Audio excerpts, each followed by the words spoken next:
Merhaba arkadaşlar, kanalıma hoş geldiniz. Bu sefer de videoda güzelse tığ işi bir hırka anlatacağım. Hırkamız oldukça kolay. Zaten bildiğimiz bir tığlama yöntemi arkadaşlar. İki renk ip kullandım. Siz dilerseniz farklı renkler kullanabilirsiniz. Ana rengi farklı renk kullanabilirsiniz. Buralarda tek renk değil de farklı renkler kullanabilirsiniz. O tamamen sizin zevkinize kalmış. Ben siyah beyaz örmeyi tercih ettim. Bu renkleri de örebilirsiniz. Şöyle kol şuralara kadar geliyor. İsterseniz kolu uzatabilirsiniz. Videonun sonunda size nasıl uzatacağınızı da anlatacağım arkadaşlar. Hırkamız altıgen hırkanın farklı bir versiyonu. Şu şekilde, yani daha doğrusu şuradan göstereyim. Şu şekilde altıgen şekilde başlıyoruz. Aynı altıgen hırkada ördüğümüz gibi, ancak bu eskiden, yani daha önceki altıgen hırkalarda altı uzatmak için tekrar böyle altı örüyorduk ya sadece. Bu öyle değil. Bu tamamen bütün olarak örülecek. Örülüyor daha doğrusu. Şimdi iple ilgili bilgileri vereyim. 4 tane beyaz kullandım. Bir tane de ben siyah renk ip kullandım. İpin markasını falan videoyu örgüye başlarken söyleyeceğim. Alize Cotton Gold kullandım. Gene buradan da söyleyeyim. Tığ numarası olarak 4 numara tığ kullandım arkadaşlar. Oldukça zevkli örüldü. Eğer yani ev hanımıysanız 2 günde bitirebileceğiniz bir hırka çalışması. Çalışan arkadaşlarım tabii ki bir haftayı bulabilir. Akşamdan akşama örülmesi oldukça kolay, zevkli bir hırka arkadaşlar. Dilerseniz, hazırsanız hep birlikte başlayalım. Başlamadan önce tekrar bir hatırlatma yapayım. Lütfen kanalıma abone olmayı unutmayın. Abone olduktan sonra videomu beğenip yorum yaparsanız ve paylaşım yaparsanız mutlu olurum. Dilerseniz hep birlikte hırkamızı örmeye başlayalım arkadaşlar. Tekrar merhaba arkadaşlar. Şimdi hırkamıza başlıyoruz. İplerimi söyleyeyim. Şurada hemen ben Alize Cotton Gold'la ördüm. Numarası 55. 100 gram ağırlığında 330 metre uzunluğunda bir iple ördüm. Siz tabi buna uygun herhangi bir iple örebilirsiniz arkadaşlar. Tığ numaram 4 milimetre. 4 milimetrelik bir tığla örüyoruz. Şimdi ben bir tarafını yaptım. Diğer tarafını birlikte yapacağız. Başlamadan önce bir hatırlatma yapmak istiyorum. Kanalıma abone değilseniz abone olmayı, beğeni ve yorum yapmayı unutmayın. Abone olduktan sonra zil butonuna basarsanız bundan sonraki içeriklerimden herkesten önce haberdar olabilirsiniz. Şimdi dilerseniz hep beraber başlayalım.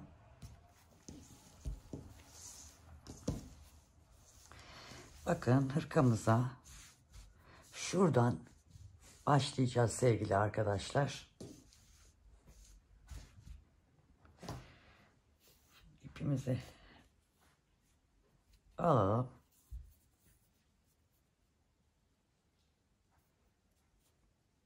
Şöyle bir sıkılaştırma düğümü attıktan sonra çok sıkı olmayan zincire atacağız. 23 tane zincir atalım. 1, 2, 3, 4, 5,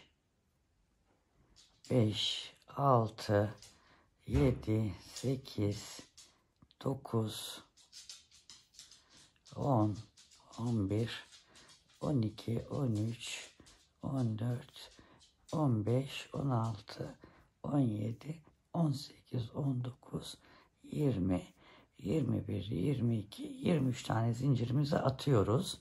Sonra zincirimizi şöyle döndürüyoruz. Arka sırtlarından öreceğiz arkadaşlar.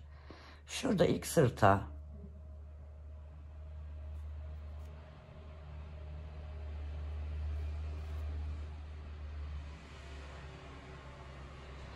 orayı sıkı yapmışım herhalde. Şöyle bir daha şöyle 1, 2 yapayım zincirimi. Evet.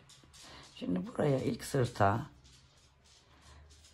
bir sık iğne, Aynı yere ikinci sık iğne, biraz yakınlaştırayım. Aynı yere ikinci sık iğne, aynı yere üçüncü sık iğne yaptıktan sonra yine arka sırtlardan zincirin devam ediyoruz. Teker teker bu sefer. Bir sık iğne, 2,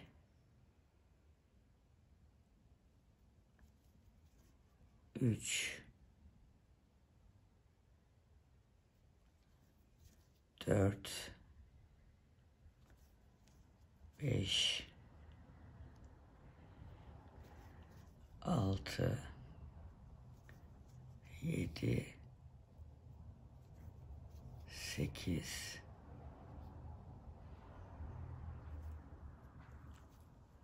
9, 10, 11, 12, 13,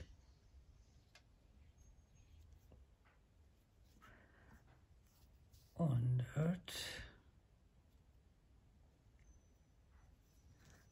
15, 16,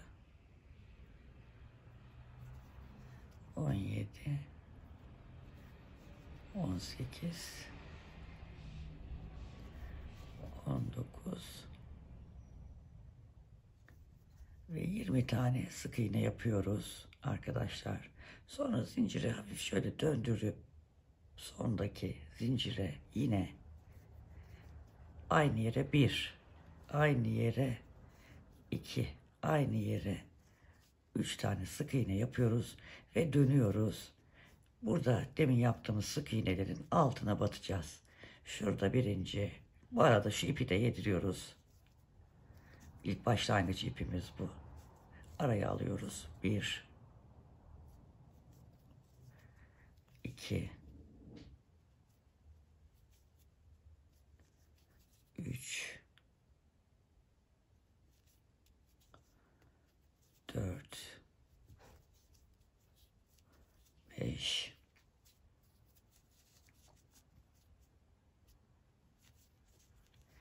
6,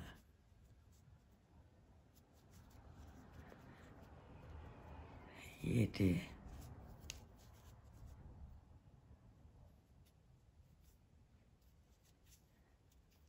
8, 9, 10, 11,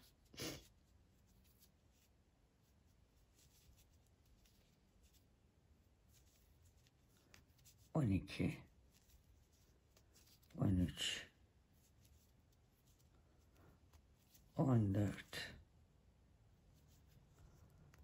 15, 16, 17, 18, 19 ve şuraya 20 yapıyoruz arkadaşlar. Bakın şöyle. Şunu biraz şöyle çekelim. 20 tane yaptıktan sonra bakın burada 1, 2, 3 var. Şu üçüncüye batıyoruz. Şöyle bir kaydırma yapıyoruz. Şu tam o 3 tanesinin tam ortasındakine geliyoruz. Arkadaşlar tam ortaya geldikten sonra buraya şöyle yapalım. Şöyle bir sık birleştirme yaptıktan sonra şu ilk 3 tane yaptığımızın ilkine battık, kaydırma yaptık. Şimdi şu ortadakine, yani 3 tane yapmıştık ya, ortadakine batıyoruz. Oraya da bir kaydırmayla arkadaşlar şöyle bir zincir çekelim oraya. Tekrar aynı yere batıp şöyle bir sık iğne ve bir zincirle bir üst sıraya çıkmış oluyoruz. Şimdi buraya yanına yine ikili trabzan yapıyoruz. Şu şekilde arkadaşlar 1, 2, 3 tane trabzan yapmış oluyoruz. Bir zincir çekerek bu 3 tane yaptığımız sık iğnenin sonuncusuna yine 3 tane trabzan yapıyoruz. Şu şekilde. Sonra hiç zincir çekmeden 1, 2, üçüncüye batıyoruz arkadaşlar. Sık iğnemizin üzerine. Buraya da 1, 2, 3 tane trabzan yapıyoruz. İkili trabzan. Yine 1, 2, üçüncüye atlıyoruz. 1, 2, 3 tane trabzan yapıyoruz. Üzerine alıyoruz. Zincir çekmiyoruz. 1, 2, 3 atlıyoruz. Üçüncüye batıyoruz. Üçüncü sık iğnemize. Buraya da 3 tane ikili trabzan yapıyoruz. Yine 1, 2, üçüncüye. Bu şekilde devam ediyoruz. Sık iğnelerin üzerine aynı yere batarak 3 tane ikili trabzan yapıyoruz. 1, 2, 3.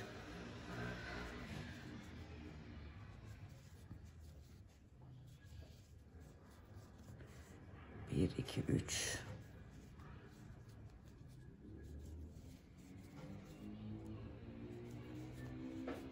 Üzerine ip alıyoruz. Burada 1, 2, üçüncüye batıyoruz. Bak bu 3 tane şeye geldik arkadaşlar. Sık iğne yaptığımız yere geldik. Burada hemen şuraya 1, 2, 3 tane battık. Bir zincir çektik. Yanındakine de yine 1, 2, 3 tane trabzan yaptık.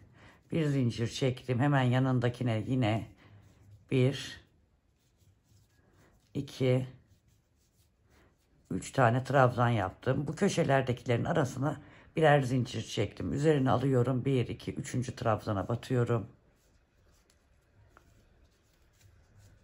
1, 2, 3. Üzerine alıyorum. 1, 2, 3. Bu şekilde sıra sonuna kadar gelelim. Evet, sona geliyoruz. 1, 2, üçüncüye batıyoruz. Şurada arkadaşlar 1, 2, 3 şuraya batıyoruz. 1, 2 ve 3 tane de trabzan buraya yapıyoruz. Ve şurada ilk yaptığımız trabzana şu şekilde, pardon, zincir çekmedik arkadaşlar. Zincirimizi çekmeyi unuttuk. Zincirimizi çekiyoruz. Ve şurada ilk yaptığımız üçlünün, şöyle yapayım da sanki 4 tane oldu gibi oldu orada. Şuraya batalım.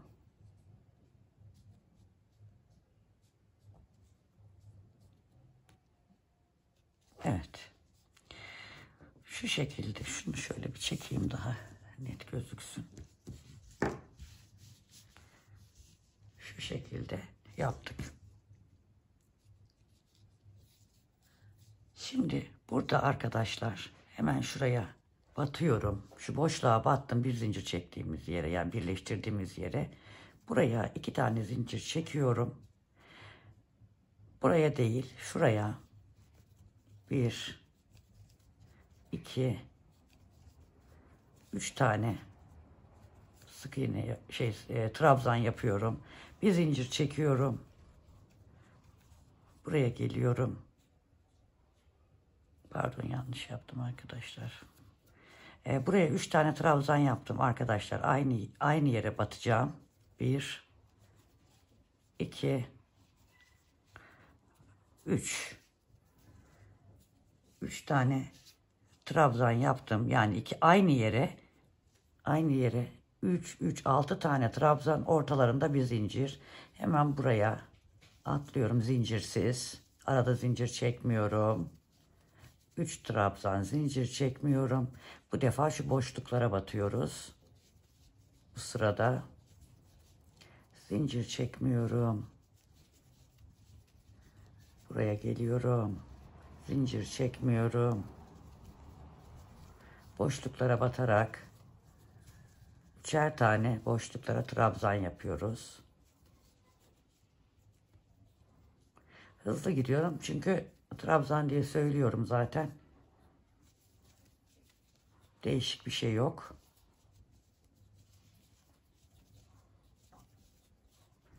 Evet. Şimdi buraya geldik arkadaşlar. Bakın şuradayız. Burada farklı yapacağız. Şimdi şurada 1, 2, 3 tane tepemiz var. O tepemizin şu ilk başlangıç yerine, 3 tanenin ilk başlangıç yerine batıyoruz. Buraya 3 tane trabzan yapıyoruz. 1, 2, 3 tane trabzan yapıyoruz. Bir zincir çekiyoruz aynı yere. Yine 3 tane trabzan yapıyoruz. Şu şekilde. Şimdi hiç zincir çekmeden şuradaki bu iki üçlü trabzanın tekrar arasına batıyoruz. Buraya da yine 3 trabzan, bir zincir, aynı yere 3 trabzan daha yapıyoruz.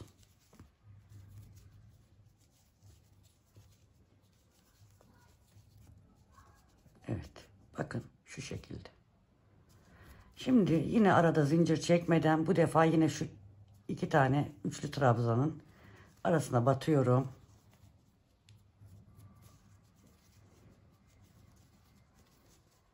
Üç tane trabzan, bir zincir, aynı boşluğa yine 3 tane trabzan. Bakın 3 tane çift battık. 1, 2, 3 tane çift battık. Şimdi 4. çiftimizi yapacağız. 3 trabzan, bir zincir, aynı yere 3 tane trabzan yaptım.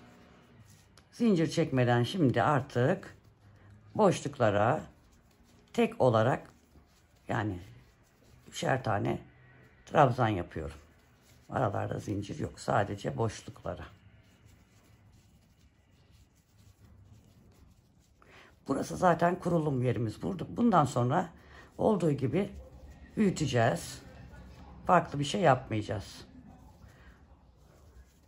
Şimdi bir sıra daha geçince zaten anlayacaksınız.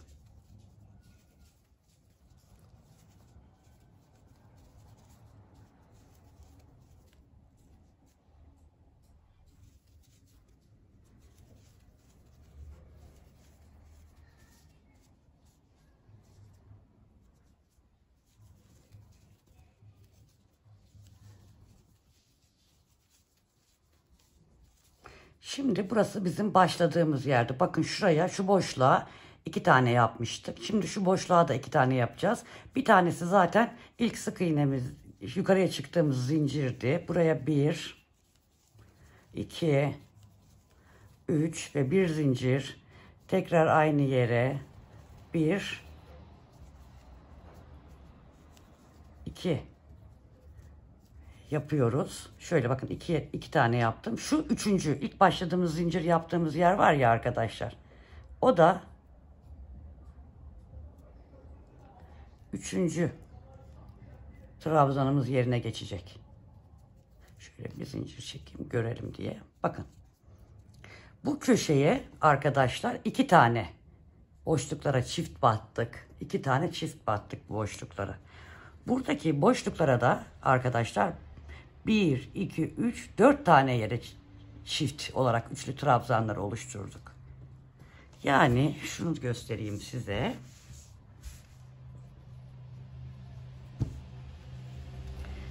Burası 2 tane artacak olan yerimiz. Burası da 1, 2, 3, 4 tane büyüyecek olan bölümümüz, köşelerimiz yani. Burada 2 köşe, burada 4 köşe olacak. Yani toplamda 6 köşe. Yine altıgen hırkanın başka bir versiyonu arkadaşlar. Şimdi devam edelim. Bu sırayı da gösterdikten sonra zaten aynı şekilde büyüteceğiz.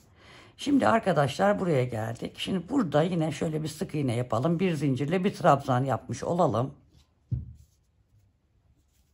Siz başka zincir çekerek de yapabilirsiniz. Nasıl kolayınıza geliyorsa şu ilk başlangıç trabzanı demek istiyorum. Şimdi 1, 2, 3 tane yaptık. Üzerine ip alıyoruz. Bakın şu 2 tane aynı yere battığımız üçlülerin tam ortasına yine aynısından yapacağız. 3 tane trabzan, bir zincir, yine aynı yere 3 trabzan daha yapacağız. Üzerine ip alacağız. boşluklara batmaya devam edeceğiz.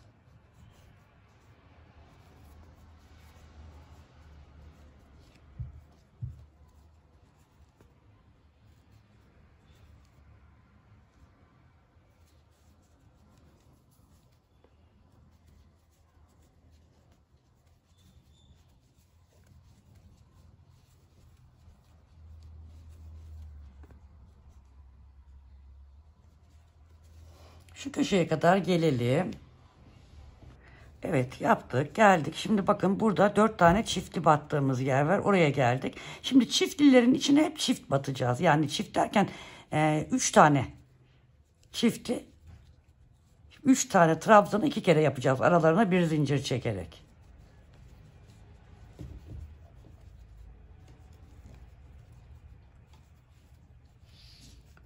Şöyle.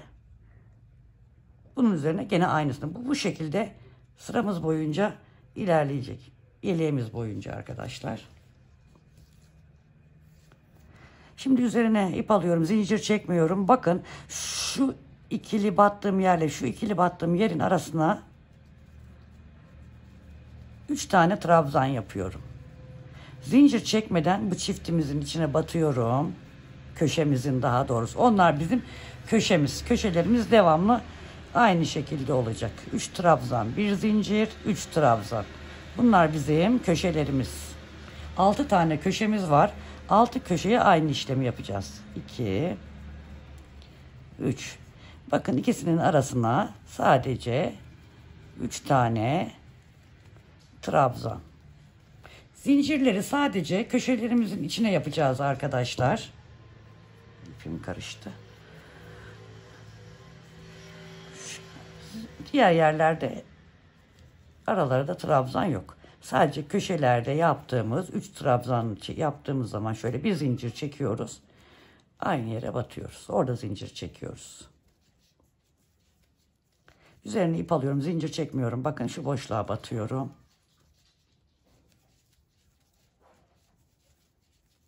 Yine üzerine ip alıyorum. Zincir çekmiyorum. Yine bakın köşeye geldim. Köşede aynı işlemi yapıyorum. Hırkamız boyunca köşemiz aynı şekilde.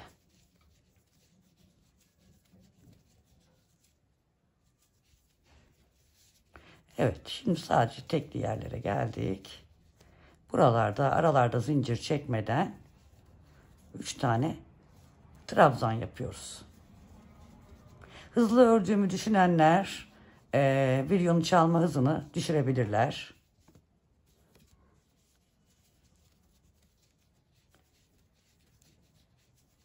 Ayarlar kısmından ayarlara bastığınızda arkadaşlar çalma hızı çıkar. Oradan düşürebilirsiniz.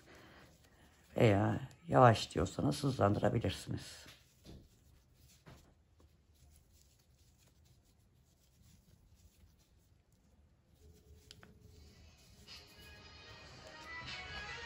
Evet, şimdi bakın diğer köşeye geldik. Burada zaten ikilinin birini yapmıştık.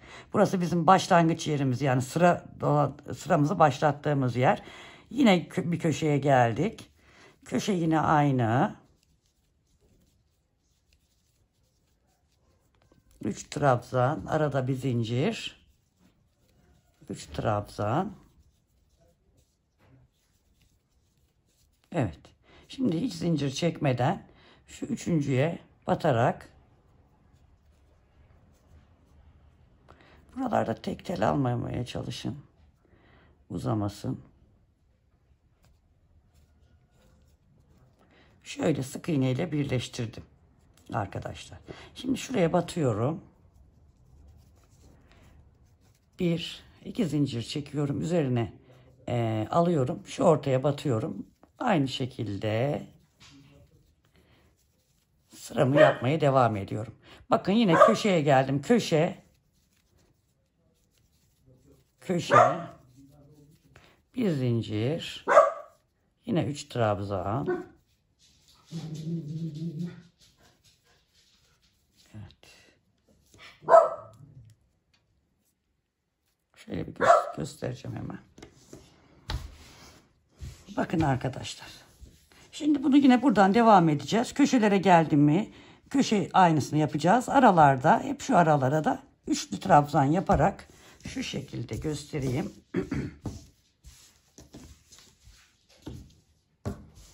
Büyüteceğiz. Şurası şu, bakın. Şöyle. Görüyorsunuzdur herhalde. Bakın şu köşe. Şu köşe. Şu köşe. Şu da şu köşe. Aralarda arta şu üçlü tekli trabzanları arta hırkamızı büyüteceğiz arkadaşlar.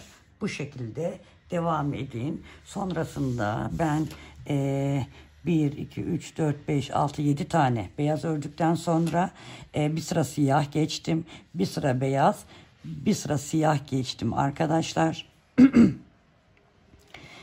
Sonrasında tekrar beyaza döndüm.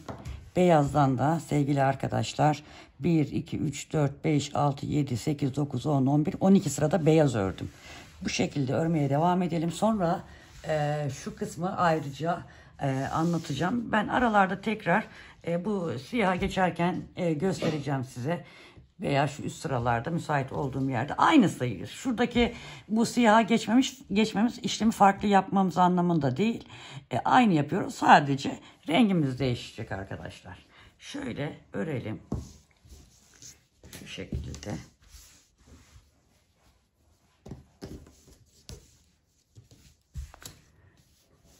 Biraz şöyle küçülteyim. Burası, pardon. Burası bizim kolumuz. Burası da bedenimiz arkadaşlar. Bu şekilde yapmaya devam ediyoruz. Ben sizle anlatmaya da devam edeceğim. Şöyle tekrar göstermek istedim arkadaşlar. Bakın şu köşeler şöyle ilerliyor. Şu köşelerimiz çift battığımız üçlüler. Aralarda da otomatikman artırmalar oluşuyor. Burası da diğer iki köşemizin olduğu yer. Bu da böyle bu şekilde ilerleyecek. Bakın şöyle. Şuna da bakarsak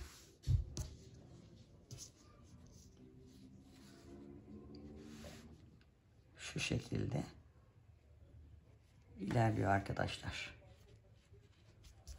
Evet.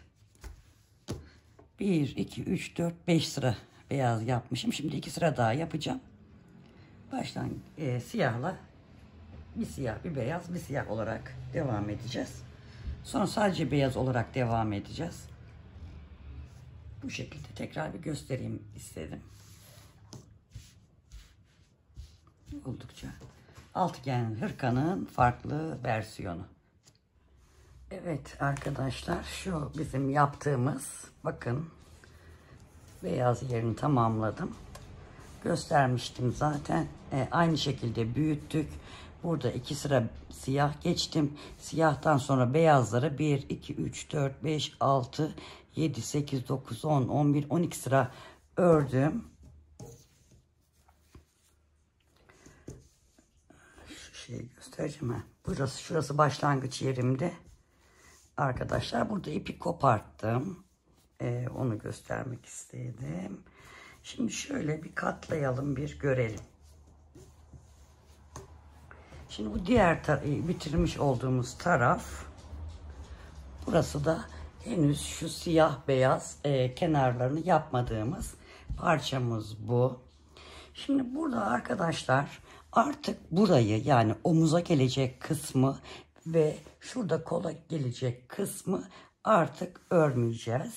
Şöyle karıştırmamak adına hemen şöyle katladığımızda burası beden, burası kol. Hemen şurada omuz olan yere işaretleyicimizi takalım. Arkaya da takalım. Çünkü artık buradan başlayıp öreceğiz. Şu alt bedeni öreceğiz. Tekrar buraya kadar öreceğiz. Şu diğer yeri artık örmeyeceğiz. Şimdi ne yapacağız? Burada da siyah, artık 12 sıra ördükten sonra siyah, beyaz, siyah, beyaz, siyah, beyaz ve en son siyahla 1, 2, 3, 4 sıra örerek siyahla bitirdim arkadaşlar. Bunu da öyle yapacağız. Nasıl yapacağız? Şimdi şurada gösterelim. Siyah ipimizi alalım.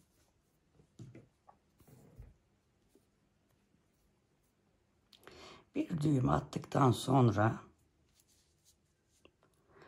hemen şu boşluk var ya, yaklaştırayım, pardon. Şu boşluğa batıyorum. Hemen şurada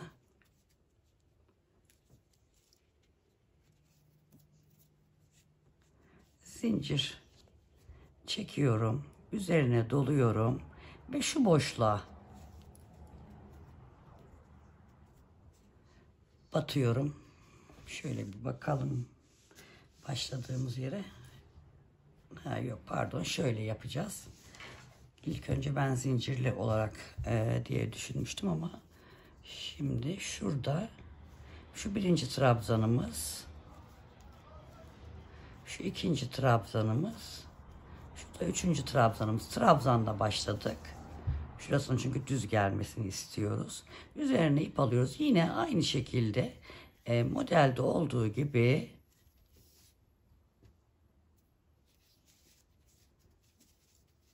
aralara zincir çekmeden üçlü trabzan yapıyoruz.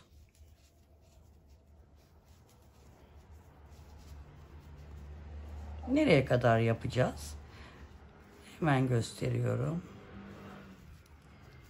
Dediğim gibi bakın, buraya ataç koyduk. Bu ataçlı yeri yapacağız. Burayı, şu alt yeri yapacağız, bedeni, ve buradan öreceğiz. Buradaki işaretlediğimiz yere kadar. Şöyle baktığımızda tekrar gösteriyorum, kafanız karışmasın. Burası örgümüzün beden kısmı, burası kol kısmı. Burayı zaten dikeceğiz. Kol ağzımız burası. Burayı dikeceğiz. Kol ağzımız burası. Burayı bu şekilde öreceğiz arkadaşlar. Şimdi hemen şuna bakalım. Şurada yakından göstereyim. Başlangıçları ve şeyleri belki ekran görüntüsü alırsınız. Çünkü dönerek örmediğimiz için sıra başlarında ne yapacağımızı anlamamız için. Sıra başına 3 dolguyla ilk sırada bakın başladık. Devam ettik.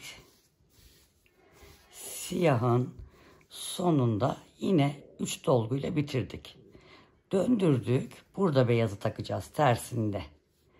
Beyazı takacağız. Hemen şurada 3 tane dolgunun üzerine batıyoruz. Burada 3 tane zincir çekip yine aynı modelimizi kurmaya devam ediyoruz. Şu başlangıçları şunu zaten ekran resmi alırsanız görürsünüz. Siyahlar dolguyla başlayacak. Beyazlar zincirle.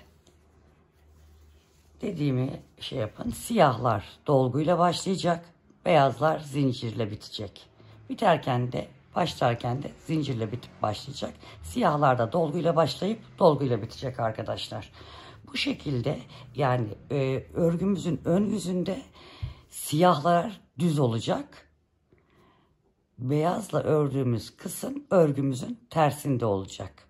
Yani burada siyahı bitirip tekrar buradan beyazı yapmayacağız. Siyahı buradan öreceğiz. Arkada beyaz öreceğiz. Siyahı burada öreceğiz. Arkada beyaz öreceğiz. Bu şekilde yapacağız. Siyahlar düz ön yüzde, beyazlar arka yüzde örülecek. En son siyah sıramızı tamamlayarak bitireceğiz. Sonra dikmeyi göstereceğim arkadaşlar. Dediğim gibi 12 sıra modelimizden sonra bu işlemi yapacağız. Bu hırkamız, kısa kollu hırkamız tahmini olarak sevgili hanımlar,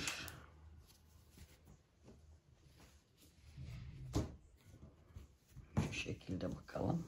Biraz bol salaş gibi olacak. Çünkü şuraya kadar da bir model geldiğini düşünürsek arkadaşlar şöyle bol salaş 42-44 bedene kadar olur. Daha küçüğünü örmek isteyenler de burada biz 23 zincir çekmiştik. 23 zincir yerine ya da şurayı kısaltabilirler. Yani kol kısmını bu aynı sayıyla başlarsınız arkadaşlar. Şuradaki şu döndüğümüz hani 12 sıra yaptık ya, onu 12 sıra değil de mesela 10 sıra yapabilirsiniz. Başlangıç yerini değiştirmeyin. Burası çok uzun derseniz santim olarak ölçeyim. Zaten bittiğinde Şurayı ölçeyim ben size bitmişini.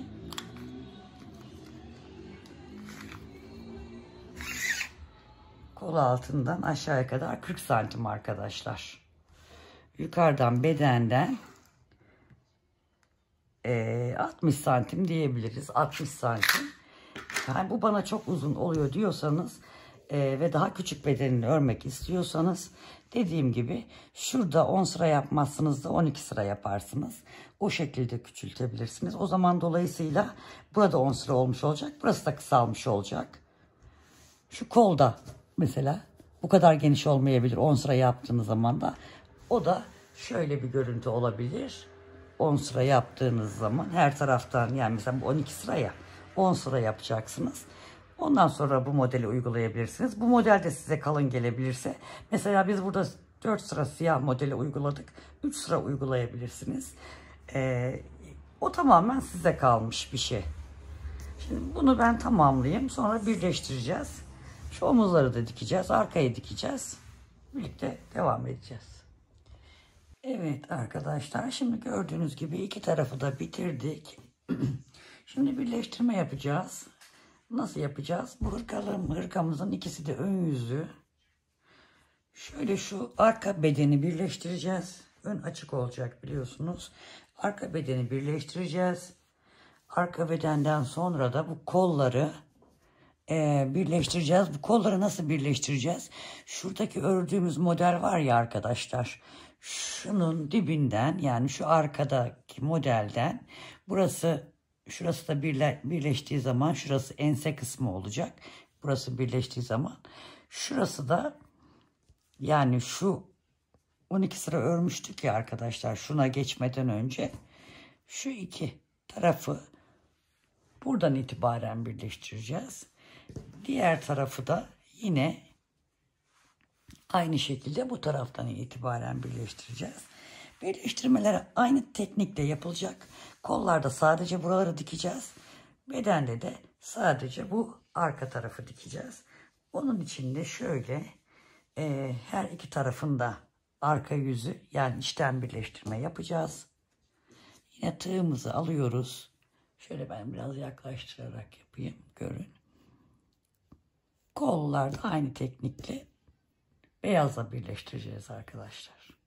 Şimdi ben biraz göstereyim. Hepsini tabii upuzun göstermemin imkanı yok.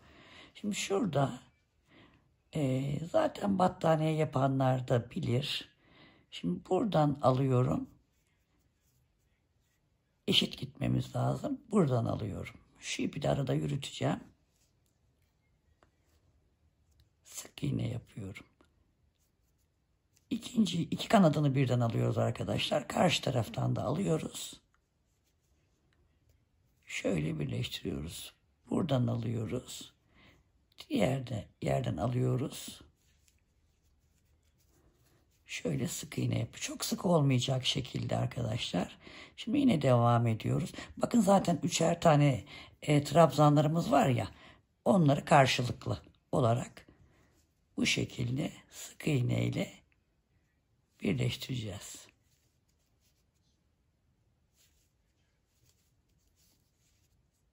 Tereddüt ettiğiniz yerde, şimdi bu koyu renge denk geldiğim için ben de ara ara kontrol edeceğim yaparken. Bakın şuradan tek alıyor, yani trabzan, buradan trabzan. Şöyle de yapabilirsiniz, daha kontrollü gitmek isterseniz. Şu şekilde hemen bakalım arka tarafa. Bakın bu şekilde birleştirmiş olacağız. Kolları da aynı şekilde birleştirelim. Hemen hemen bitecek, az bir şey kaldı. Bu şekilde birleştirmelerimizi tamamlayalım. Evet arkadaşlar, bakın arkayı birleştirdik. Kolları da diktik. Tamamen hırkamız bütünleşti. Şimdi isteyen aslında böyle de kullanabilir. Yakasız. Ama bir yaka yapayım diyorum şöyle. Onu da hep birlikte yapalım. Şimdi onun için gene ben bir yakınlaştırayım arkadaşlar. Şurası bizim dolguyla bitirdiğimiz yer. İpimizi alalım.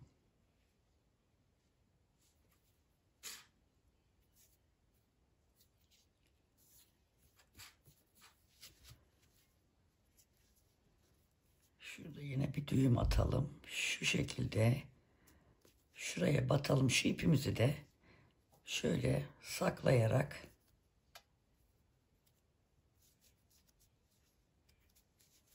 fazlasını keseriz şöyle.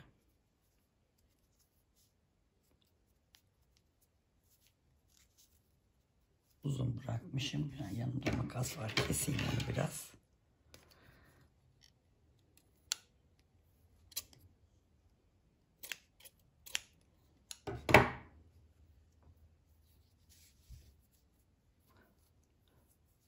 Şu şekilde 3 tane zincir çekelim. Yine üzerine ip alalım. Bakın şurada boşluklarımız var. Şimdi bu boşluklara yine 1,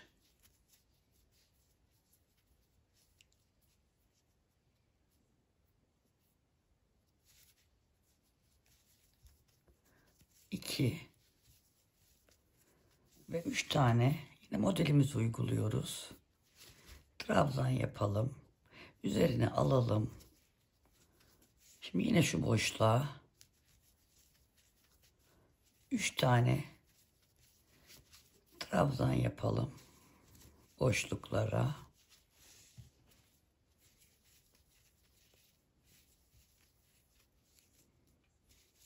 Şu şekilde.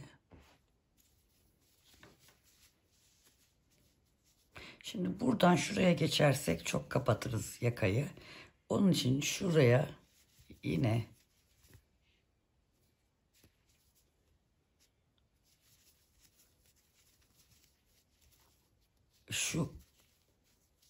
şuraya bakın, şu diktiğimiz ve şu boşluklar var ya. Hem yakamız güzel devrilir.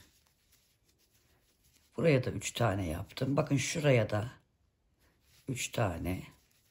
Şu gelen çift artırdığımız yerler var ya, çift battığımız yerler. Onların bir zincir çektiğimiz yerlerine de batalım. Şöyle şuraya bakın, 2 tane üçlü yaptık. Yine devam edelim şuraya. Boşluklara.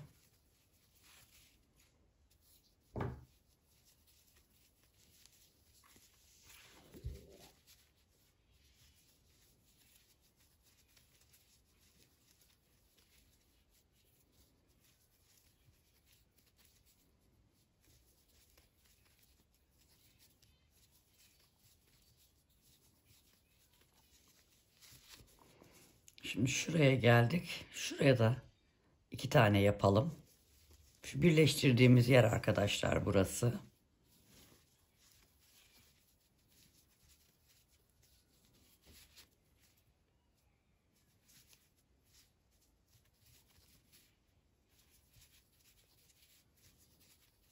Arkada birleştirdiğimiz yer. Bakın oraya da 2 tane battık.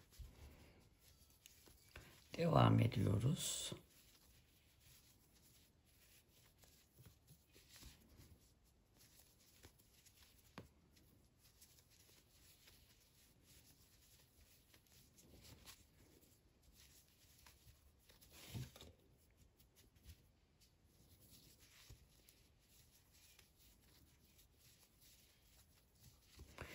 Yine diğer omuza geldik. Buraya yine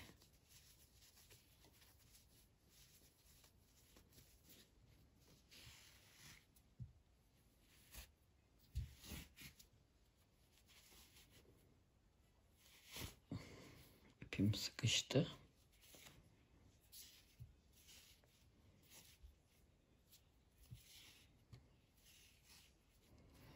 Onu düzeltelim şimdi size gösterdikten sonra. Buraya battım, yine şuraya batalım.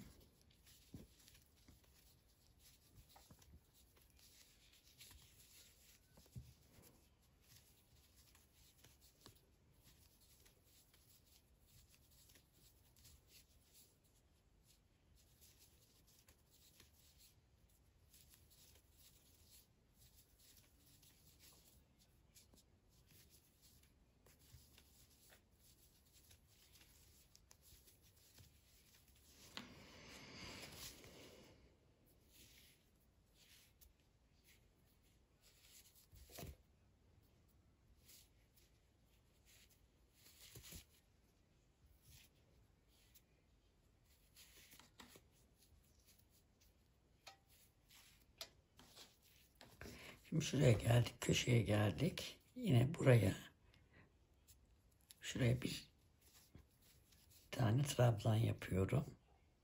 Dönüyoruz. Şu tepeye batalım. Şuraya batalım. Şöyle bir trabzan yapalım. Yine buraya iki tane daha ekleyelim. 3 olsun. Yani modelimizi uyguluyoruz.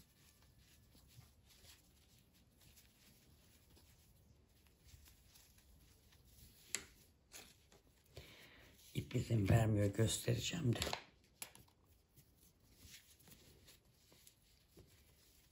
2 3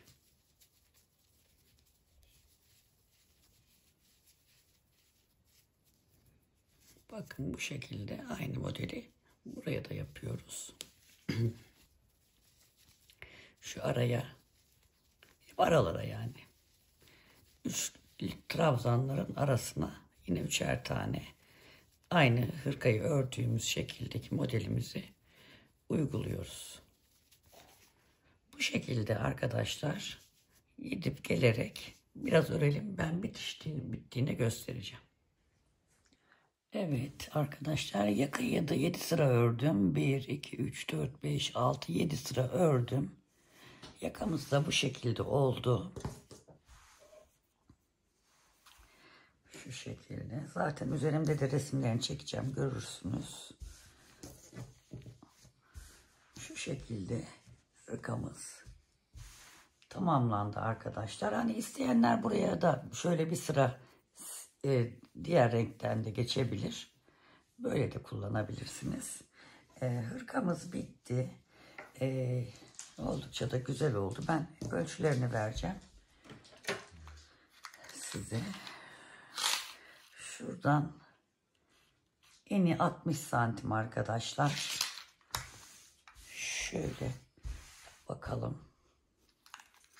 Şu omuzdan aşağıya kadar da 60 santim. Şu kol altına bakalım.